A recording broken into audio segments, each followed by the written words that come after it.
जैसा कि आप हेडिंग से समझ गए होंगे, आज हम बात करने वाले हैं मानव के रोग, उनके उपचार और उसके निदान के तरीके। क्या लक्षण होते हैं किस बीमारी के, आज हम ये जानने वाले हैं। आइए दोस्तों, क्लास शुरू करते हैं। मैं मयूर सूर्यवंशी आपका स्वागत करता हूं सूर्यवंशी एकेडमी पर। आज हम पढ़ने वाले हैं मानव को होने वाले वे रोग जो बैक्टीरिया से होते हैं। जैसे मानव को टिटनेस हो जाता है, कई बार हैजा हो जाता है, टाइफाइड हो जाता है, टीबी क्षय रोग हो जाता है, प्लेग हो जाता है। इसके अलावा आपने नाम सुना होगा पीलिया का। बहुत सारे ऐसे रोग हैं जो बार बार मानव शरीर में आ जाते हैं, जैसे बार बार होने वाला बुखार। ठीक है, तो ये सभी बीमारियां कैसे होती हैं? हमारे पास बैक्टीरिया, जीवाणु से होने वाली बीमारियां हैं। आइए दोस्तों, बात करते हैं डिटेल में। सबसे पहले बात करते हैं हम बैक्टीरिया द्वारा होने वाले रोगों में टिटनेस एक महत्वपूर्ण रोग है। यह रोग बेसिलस टिटेनी नामक जीवाणु से होता है। इस रोग के बैक्टीरिया अधिकांशतः जंग लगे लोहे पर, घोड़े की लीद या उसके मल में पाए जाते हैं। इसका प्रमुख लक्षण यह है कि रोगी को तेज बुखार आता है और शरीर में ऐंठन होती है। रोगी के जबड़े की मांसपेशियां सिकुड़ी हुई अवस्था में ही रुक जाती हैं, जिसके कारण जबड़े बंद हो जाते हैं। पूरा शरीर धनुष के आकार में तन जाता है, इसीलिए इस रोग को धनुष टंकार भी कहा जाता है। पेनिसिलिन प्रतिजैविकी का इस्तेमाल करके इसका उपचार बहुत आसानी से किया जा सकता है। बचाव के लिए टिडबैक या एटीएस, जिसको हम कहते हैं एंटीटॉक्सिड सीरम, इसके इंजेक्शन भी 3 बार लगवाने चाहिए। बचपन में बच्चों को डीपीटी का टीका लगवा देना इस रोग से रक्षा करने के लिए बहुत कारगर होता है। हैजा, जिसे इंग्लिश में कॉलेरा के नाम से भी जाना जाता है, यह एक प्रकार का संक्रामक रोग है जो विब्रियो कॉलेरी नामक जीवाणु द्वारा फैलता है और मक्खियों द्वारा इसे आसानी से फैलाया जाता है। मक्खियाँ गंदे स्थानों पर बैठकर इस रोग के जो जीवाणु होते हैं वो हमारे खाद्य पदार्थों तक पहुंचाकर हैजे का प्रसार करती हैं। इसका प्रमुख लक्षण ये है कि रोगी को लगातार दस्त और उल्टियाँ होती रहती हैं, शरीर में ऐंठन होने लग जाती है और बाद में पेशाब आना रुक जाता है। शरीर में जल की कमी हो जाती है और बाद में नाड़ी का अशक्त व तीव्र होना और रोगी का निपात या शक्तिपात हो जाता है। कुल मिलाकर ये भी एक बहुत डेंजरस रोग है। इसका उपचार करने के लिए हैजे का टीका लगवाना चाहिए, साफ सुथरा भोजन करना चाहिए, पानी को उबाल कर पीना चाहिए जिसमें उपस्थित जीवाणु मर जाएं। अपने घरों और आसपास की स्वच्छता बनाए रखना चाहिए। पीने के पानी को उष्णकटिबंधीय लाइम क्लोराइड अथवा क्लोरोजेल से पानी को शोधित कर ही उपयोग में लेना चाहिए। जीवाणुओं से होने वाला एक खतरनाक घातक रोग टाइफाइड है। इसे आंत के बुखार के नाम से भी जाना जाता है। यह साल्मोनेला टाइफोसा नामक जीवाणु से होता है। इस रोग की उद्भव अवधि 5 दिन से लेकर 20 दिन तक हो सकती है। यह रोग पानी की गंदगी से फैलता है। इस रोग को मोतीझरा या मियादी बुखार भी कहा जाता है। इसका प्रमुख लक्षण है कि रोगी को तेज बुखार रहेगा, सिर दर्द बना रहेगा, शरीर पर लाल लाल दाने निकल आएंगे। बाद में अंग्रेजी के जो अल्सर होता है वो इसको हो सकता है। टाइफाइड के रोगियों को टाइफाइड का टीका लगवाना चाहिए। क्लोरामाइसिटीन वर्ग की एंटीबायोटिक लेना चाहिए। रोगी व्यक्ति को मलमूत्र निवास स्थान से दूर कराया जाना चाहिए। भोजन को मक्खियों से बचाना चाहिए। इस रोग के बचाव के लिए शिशुओं को टीएबी का टीका लगवाना चाहिए।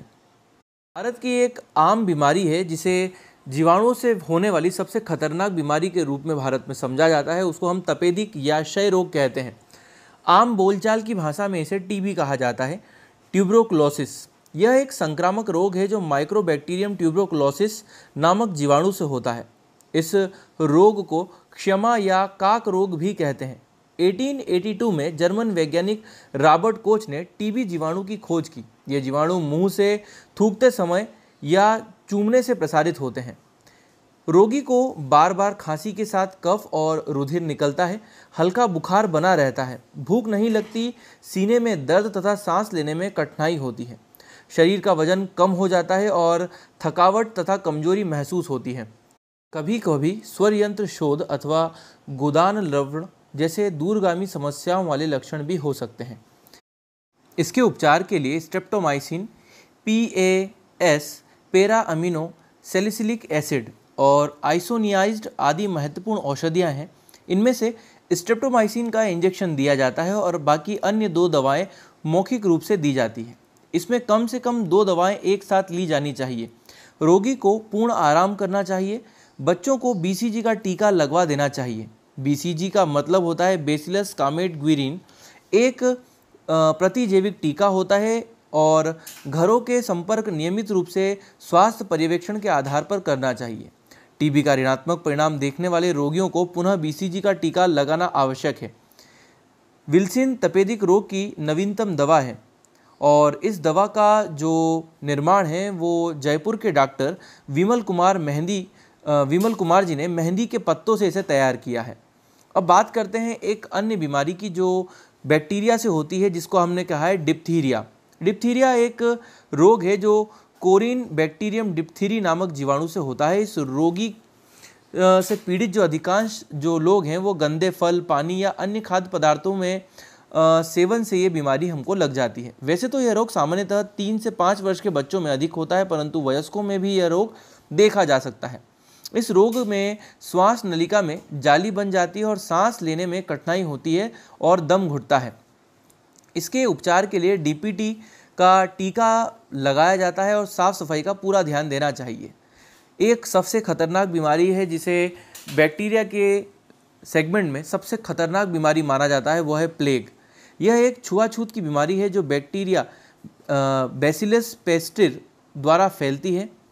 इसका संक्रमण चूहों पर पाए जाने वाले पिस्सुओं से होता है, क्योंकि पिस्सुओं के शरीर में प्लेग का बैक्टीरिया रहता है। जेनोप्लियस केओपियस प्लेग का सबसे भयानक पिस्सू है, क्योंकि यह आसानी से चूहों से मानव तक पहुंच जाता है। इस बीमारी का सबसे खतरनाक लक्षण यह है कि बहुत तेज बुखार आता है और शरीर पर गिल्टियाँ निकल आती हैं। इसका उपचार सल्फा ड्रग्स और स्ट्रेप्टोमाइसिन के द्वारा किया जाता है। चूहों को निवास स्थान से दूर करना इस रोग के लिए बहुत आवश्यक होता है। अतः चूहों को भगाने के लिए जिंक फॉस्फेट, DDT, बेंजन क्लोराइड और इसी प्रकार अन्य दवाओं का छिड़काव करना चाहिए। अन्य बीमारी के रूप में हम काली खांसी को लेते हैं।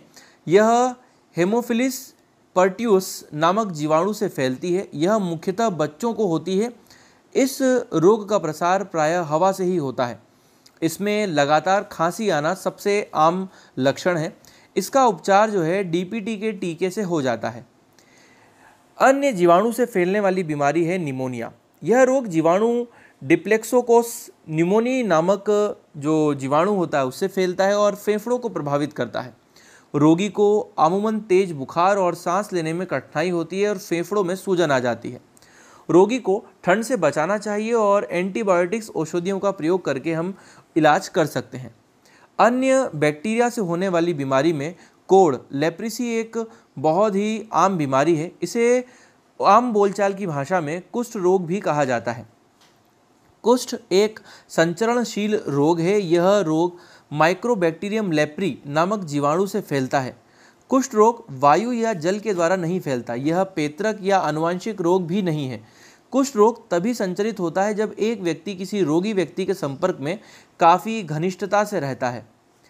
इसका प्रमुख लक्षण है कि शरीर पर चकत्ते प्रकट होने लगते हैं और कोहनी व घुटने के पीछे एड़ी और कलाई के अगल बगल की तंत्रिकाएं प्रभावित हो जाती हैं। बाद में ऊतकों का अपक्षय बहुत लगातार होता है और शरीर के जिन स्थानों पर रोग होता है वहां संवेदनशीलता समाप्त हो जाती है तथा स्पर्श का अनुभव नहीं होता। इसके उपचार के लिए एंटीसेप्टिक का द्वारा स्नान करना चाहिए। 1981 में शुरू बहुआयामी चिकित्सा पद्धति या MDT, इसमें 3 दवाएं इसमें शामिल की गई हैं। पहली है डेप्सोन, दूसरी क्लोफाजिमीन और तीसरी है रिफेमिसिन। इसके अलावा कुष्ठ रोग को रोकथाम के लिए रोगियों को संक्रमण से बचाने के लिए एकांत में रखना चाहिए। प्रारंभिक लक्षण प्रतीत होने पर डॉक्टर से मिलना चाहिए। भारत में कुष्ठ रोग को लोग एक अभिशाप समझते हैं, इसलिए रोग को काफ़ी समय तक छिपाए रखते हैं, लेकिन आजकल इसका सफल इलाज किया जा रहा है। नेक्स्ट वीडियो में हम मिलते हैं वायरस से उत्पन्न होने वाले रोगों के साथ। तब तक के लिए बने रहिए हमारे साथ। इस वीडियो को पूरा सुनने के लिए धन्यवाद।